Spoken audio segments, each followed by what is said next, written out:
नमस्कार दोस्तों, welcome to legal guide 360 your complete legal compass में आप सभी व्यूअर्स और लिसनर्स का एक बार फिर स्वागत है। तो हम आज इस लेक्चर के अंदर सेक्शन 2 सबसेक्शन 8 और 9 ऑफ बीएनएस की पढ़ेंगे। बात अगर आईपीसी की करें तो जो सेक्शन 8 है बीएनएस की वो 29 हो जाती है और सेक्शन 9 है वो 25 हो जाती है। दो डेफिनेशंस आज के लेक्चर के अंदर हम कवर करेंगे। पहली तो डेफिनेशन होगी आपकी डॉक्यूमेंट की यानी दस्तावेज की। दूसरी जो और डेफिनेशन है वो फ्रिडुलेंटली कपट पूर्वक। तो इन दोनों डेफिनेशंस को हम समझेंगे। इससे पहले की डेफिनेशंस हम ऑलरेडी कवर कर चुके हैं। तो बात कर लेते हैं डॉक्यूमेंट दस्तावेज की। क्या होता है दस्तावेज? तो पहली चीज जो आपको याद रखनी है वो तो यही है कि डॉक्यूमेंट को भारतीय न्याय संहिता के अंदर सबसेक्शन 8 में रखा गया है। और बात अगर पुराने लॉ की करें, आईपीसी की करें, तो आईपीसी में इसका नंबर सेक्शन 29 था। तो एक चीज ये याद रखनी, जो आईपीसी के अंदर सेक्शन 29 हुआ करती थी वो अब बीएनएस के अंदर सबसेक्शन 8 होगी। एक चीज तो आपको ये याद रखनी, सेक्शन 2 की सबसेक्शन 8। हेडिंग के अंदर कोई चीज देखने को मिलता नहीं है। डॉक्यूमेंट दस्तावेज। बात करेंगे कि क्या होता है डॉक्यूमेंट। आम भाषा के अंदर तो हम समझते हैं कि यार डॉक्यूमेंट क्या है, मतलब एक पेपर, इसको ही हम समझते हैं। जनरली बोलते हैं यार मेरे डॉक्यूमेंट दे देना, मेरे डॉक्यूमेंट ले आना, ये सारी बातें होती। पर हमारा कानून है ना, वो डॉक्यूमेंट को कुछ और बताता है आम भाषा से अलग, क्योंकि कानून है कुछ तो अलग बताएगा। तो जो मैंने रेड से किया है वो चीज हटा दी गई है और जो ग्रीन से किया है वो ऐड कर दिया गया है। तो पहले जो हम डेफिनेशन पढ़ते थे, document the word document denotes, ठीक है। तो ये डॉक्यूमेंट जो ये शब्द है ये डोनेट्स करता है, तो इसकी जगह पे अब द वर्ड डॉक्यूमेंट डोनेट्स की जगह मीन्स आ गया है। कोई अंतर नहीं होता है कि पहले डॉक्यूमेंट ये जो शब्द है ये डोनेट्स करता है, अब डॉक्यूमेंट का मतलब ये है, मीन्स ये है, कोई अंतर नहीं है। तो हम अब नई डेफिनेशन के अंदर पढ़ेंगे डॉक्यूमेंट मीन्स, डॉक्यूमेंट से अभिप्रेत है, डॉक्यूमेंट्स का मतलब है एनी मैटर एक्सप्रेस। तो पहली चीज तो क्या है आपके लिए इंपॉर्टेंट कि कोई मैटर होना चाहिए, पहली चीज। एक्सप्रेस और डिस्क्राइब, दूसरी बात तो ये आई उसे एक्सप्रेस किया गया हो और डिस्क्राइब किया गया हो। अपॉन एनी सब्सटेंस, तीसरी बात कोई सब्सटेंस होना चाहिए। By means of letter, figure और मार्क्स, लेटर, फिगर और मार्क्स के द्वारा क्या किया गया हो। बाई मोर देन वन और दोज, या एक के द्वारा करा हुआ, एक से ज्यादा के द्वारा करा हो। And include electronics and digital record, ये नई चीज ऐड करी गई है और इसके अंदर इलेक्ट्रॉनिक्स और डिजिटल रिकॉर्ड भी शामिल है। अब इन सब के बाद क्या इंटेंशन भी होनी चाहिए टू बी यूज्ड, इसका उपयोग करने की, ठीक है। Which may be used as evidence of that matter, जो उस मैटर के अंदर एज अ एविडेंस यूज किया जा सके, ठीक है। इतनी बात बिल्कुल इसी तरीके से समझाता हूं। पहली बात तो कोई सब्सटेंस होना चाहिए। अब सब्सटेंस लाइक जैसे कि मैंने ये पेपर ले लिया, पत्थर ले सकते हो आप, कोई सीट्स ले सकते हो, कोई कपड़ा ले सकते हो, कर्टन ले सकते हो, या कोई भी चीज जिसपे आप लिख सको, जिसपे आप उकेर सको, डिस्क्राइब कर सको, एक्सप्रेस कर सको, कोई भी चीज ले लो, वो हो गया सब्सटेंस हो गया।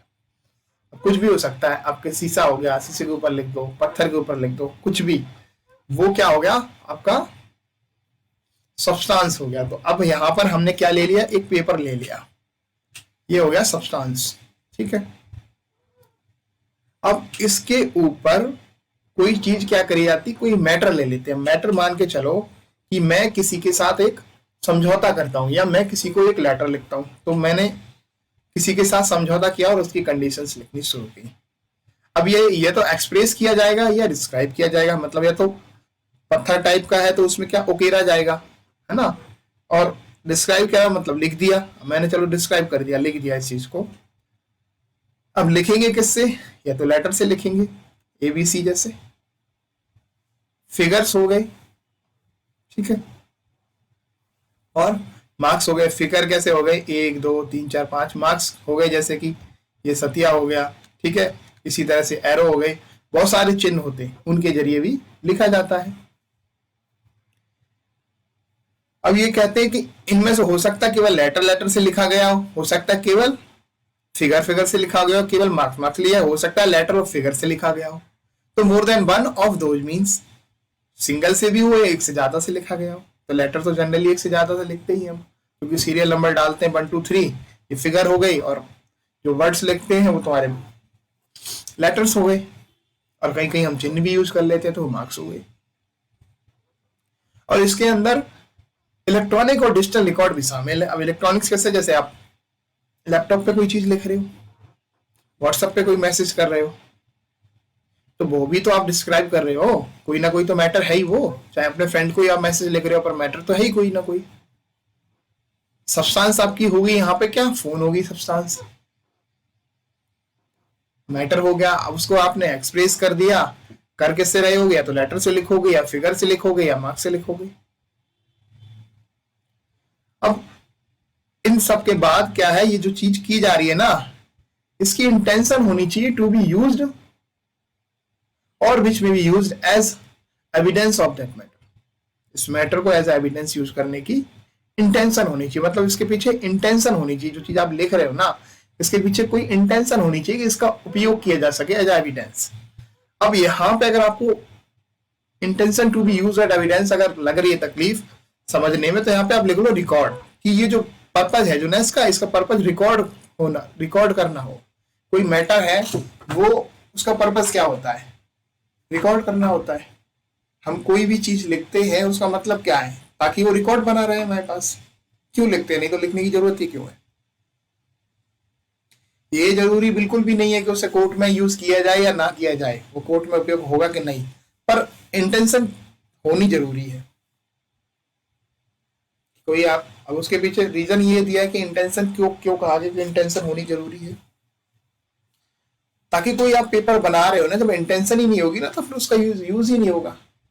अब किसी व्हाट्सएप पे कोई मैसेज ऑटोमेटिकली एआई की तरफ से चला जाता, अब इंटेंशन तो थी नहीं आपकी, तो उसे हम डॉक्यूमेंट नहीं मानेंगे, ये कहना चाहते हैं। ऐसे ही कोई चीज हम नहीं लिखना चाह रहे हैं, इंटेंशन नहीं है लिखने की, और वो चीज लिख गई है, उसे हम डॉक्यूमेंट नहीं मानेंगे।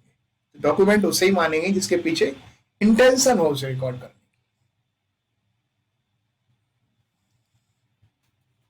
ठीक है, आई होप आपको डॉक्यूमेंट की डेफिनेशन समझ में आ गई होगी। मैंने ऑलरेडी एविडेंस एक्ट के अंदर भी ये डेफिनेशन पढ़ाई हुई है। तो पुराने इंडियन एविडेंस एक्ट के अंदर जो सेक्शन 3 थी, और नए लॉ के अंदर ये 2 का सबसेक्शन डी हो गई है। पुराने में 3 थी और नए भारतीय साक्ष्य अधिनियम में 2 सबसेक्शन डी हो गई है, तो उसको मिला के आप याद कर सकते हो। अब ये दोनों डेफिनेशन जब हम देखते हैं तो दोनों के अंदर आपको चेंज देखने को मिलेगा। यहाँ पे लिखा हुआ है जो कि upon any substance by means of letter figure और मार्क्स, एविडेंस जो भारतीय साक्ष्य अधिनियम 2023 आया उसके अंदर एक नई चीज देखने को लिखित मिलती है, और उसके अंदर लिखा है मार्क्स और एनी अदर मींस। तो वो डेफिनेशन क्या इसको बढ़ा रही है अपना, और ये स्कोप लिमिटेड कर रही है। अब इसके पीछे लॉ मेकर्स से ये मिस्टेक है या फिर इसके पीछे कोई रीजन है, ये तो आने वाला टाइम ही बताएगा।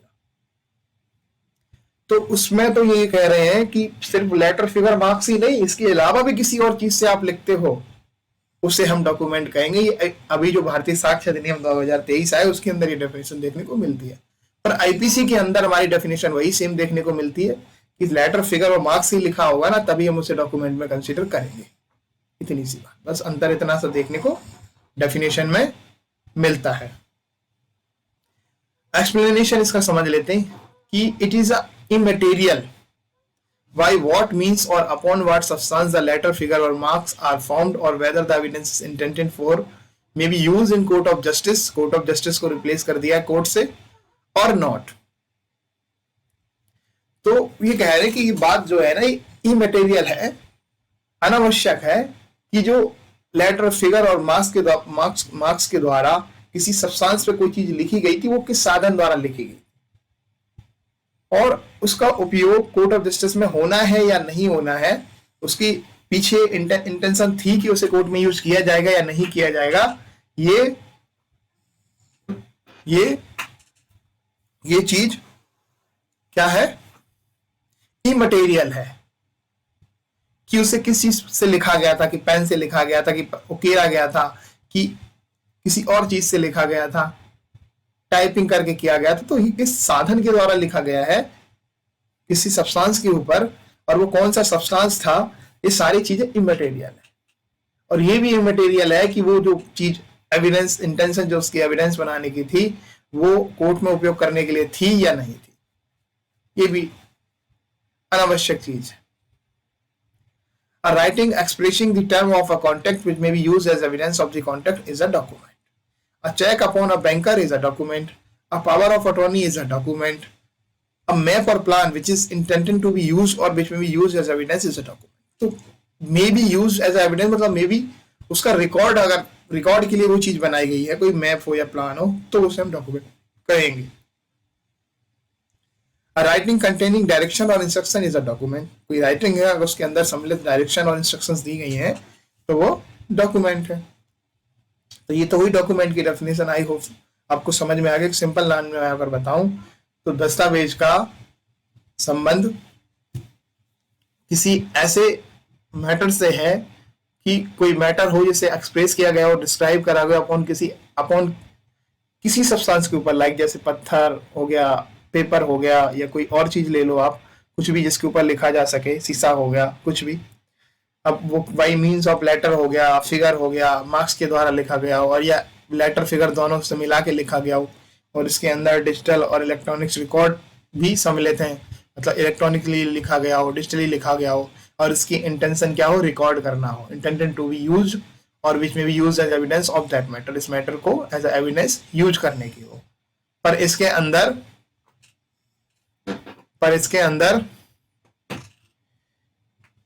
अंदर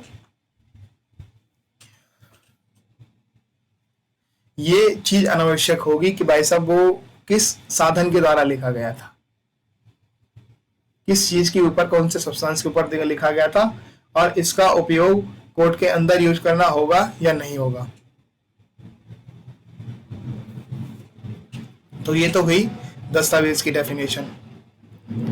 नेक्स्ट डेफिनेशन जो है वो डॉक्यूमेंट की है। तो पहली चीज तो ये याद रखनी है कि नहीं, डॉक्यूमेंट की ही डेफिनेशन के आगे सेकंड एक्सप्लेनेशन है जो ये कहता है whatever is express by means of letter, figure और marks as express by mercantile or other uses shall be deemed to be expressed by such letter, figure or marks within the meaning of this section। ये कहता है कि कोई चीज किसी substance के ऊपर एक्सप्रेस करी गई है लेटर, फिगर और मार्क्स के द्वारा, तो उसे वाणिज्यिक और जो प्रथा के जरिए जैसे उसे एक्सप्लेन किया जाता है वो वैसे ही उसका मतलब वहां निकाला जाएगा, इसके अलावा नहीं। बाकी सेम उसी तरह से जो चीज निकलती है एक प्रथा के द्वारा या एक वाणिज्यिक जो मर्केंटाइल जो वर्ड यूज हुआ है उसके जरिए जो उसका मतलब समझा जाता है वही मतलब समझाया जाएगा। बाकी ये नहीं कहा जाएगा कि इसका एक्चुअली मतलब ये है। इतनी सी बात एक्सप्लेनेशन 2 कहता है। इलस्ट्रेशन इसका पढ़ लो। Writes his name on the bank of bill of exchange payable to this order. The meaning of the endorsement ये आप पढ़ लेना, मैं ऑलरेडी आपको बता चुका हूं। सिंपल सा मतलब डॉक्यूमेंट का सिर्फ यही है, मैंने दोनों जगह बहुत ज्यादा टाइम दे दिया है। अब जो पढ़ेंगे हम सेक्शन 9 नए लॉ की, बीएनएस की, भारतीय न्याय संहिता की, जो आईपीसी के अंदर नंबर इसको मिला था 25, यानी पुराने लॉ में 25 जो थी वो अब नए लॉ में सबसेक्शन 9 है। और ये बात करती है फ्रेडुलेंटली की, कपटपूर्वक। क्या होता है फ्रेडुलेंटली? तो पहले की अगर बात करें, पहले की अगर परिप्रेक्ष्य में बात करें तो a person is said to do a thing fraudulently.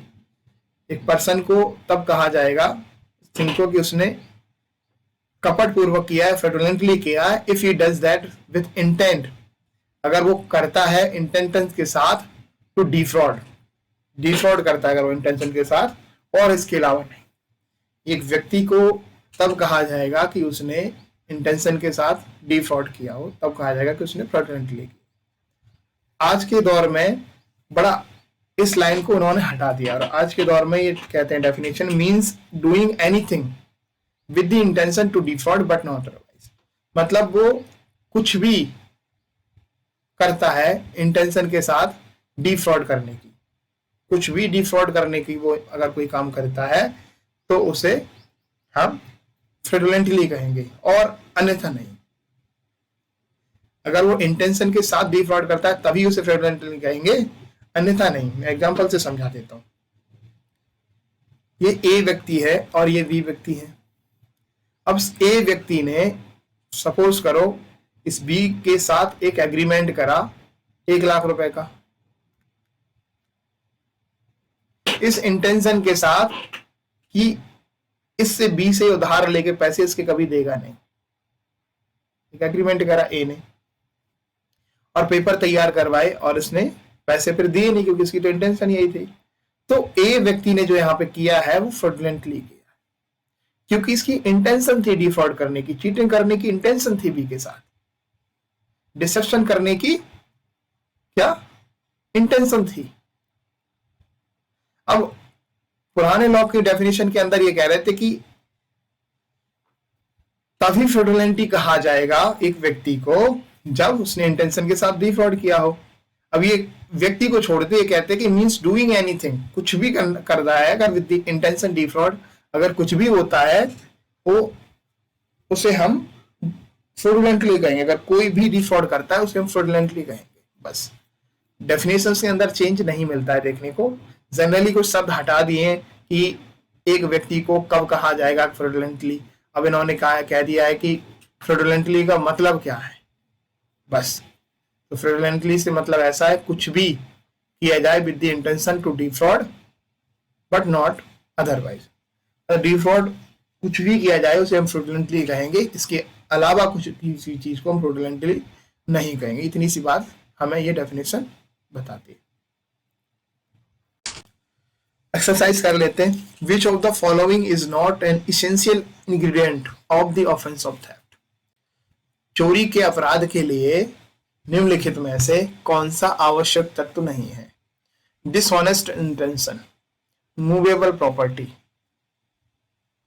बेईमानी की नीयत, मूवेबल प्रॉपर्टी चल संपत्ति, property in position of owner, property position में हो ओनर की, fear of causing injury, injury का डर, कौन सा होगा? तो answer is 4।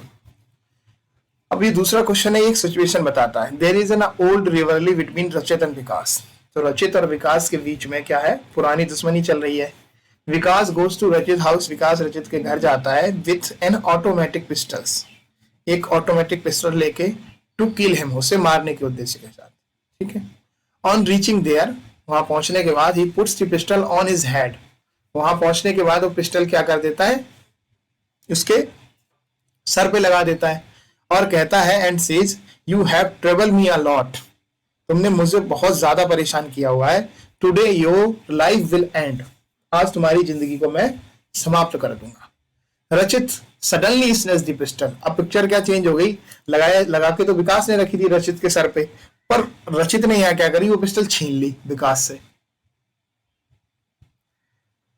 Upon which Vikas immediately start running away from there, अब जब ऐसी सिचुएशन देखी जब विकास ने, तो उसने भागना शुरू कर दिया, क्योंकि जब पिस्टल छिन गई तो उसने भागना शुरू कर दिया, उसे लगा कि मार देगा मुझे अब। वाइल रनिंग रचित फायर सेवरल राउंड, जब विकास भाग रहा था तो रचित ने क्या करा? उसके ऊपर सेवरल राउंड्स कर दिए फायर पिस्टल से। अब इस वजह से due to which he dies on the spot, और इस वजह से वो स्पॉट पर ही मर गया। ठीक, ये सिचुएशन आई आपके सामने। व्हाट ऑफेंस हैज रचित कमिटेड, रचित ने कौन सा ऑफेंस किया है, ये हमारा एग्जामिनर पूछना चाह रहा है। एक ऐसी सिचुएशन जिसमें रचित और विकास की दुश्मनी है। विकास रचित को मारने के उद्देश्य से एक पिस्टल, ऑटोमेटिक पिस्टल लेके जाता है, उसके सर पे लगा देता है और रचित उसमें पिस्टल छीन लेता है उसके हाथ से। अब विकास भागने लगता है तो वो पीछे से विकास के ऊपर फायर कर देता है कई सारे, जिसकी वजह से जो विकास है वो मर जाता है। तो अब ये पूछ रहे हैं कि रचित ने कौन सा ऑफेंस किया है। Rachit has self defence him therefore has not committed any offence. क्या उसने सेल्फ डिफेंस में ऑफेंस जो किया है वो सेल्फ डिफेंस है उसका, उसने कोई ऑफेंस कमिटेड नहीं किया है। Rachit has committed the offence of culpable homicide amounting to murder, उसने ऑफेंस ऑफ कल्पेबल होमिसाइड किया है। Rachit has committed the offence of culpable homicide not amounting to murder. Rachit has committing offence of causing death by negligence. क्या किया है रचित ने offence? तो answer है Rachit has committed the offence of culpable homicide. Answer is 3. Rachit has committed the offence of culpable homicide not amounting to the murder. क्योंकि यहाँ तो इंटेंशन क्लियर दिख रही है, सेल्फ डिफेंस तो हो ही नहीं सकता। सेल्फ डिफेंस तो ये है जब आपको लगे कि वो आपको मार देगा। जब भाई आपने उसकी छीन ले ली बंदूक तो वो भागने लगा, तो खुद अपने आप को बचा के भग रहा है, तो फिर आप कॉल करके पुलिस को बता दो, आपके पास पर्याप्त ऑप्शन है। कॉजिंग डेथ बाई नेग्लिजेंस यहाँ पे इसलिए नहीं हो सकता है क्योंकि ये गलती से तो हुआ नहीं है, आपने भागते हुए जानबूझ के मारी है इसको गोलियां। तो आंसर इसका 3 हो जाता है। थैंक यू सो मच आज के लिए and join our Telegram channel to get free study material. और इसकी डिस्क्रिप्शन में मैं लिंक डाल दूंगा जिससे आप PDF इसलिए इसकी ले सकोगे। Please like, share and subscribe.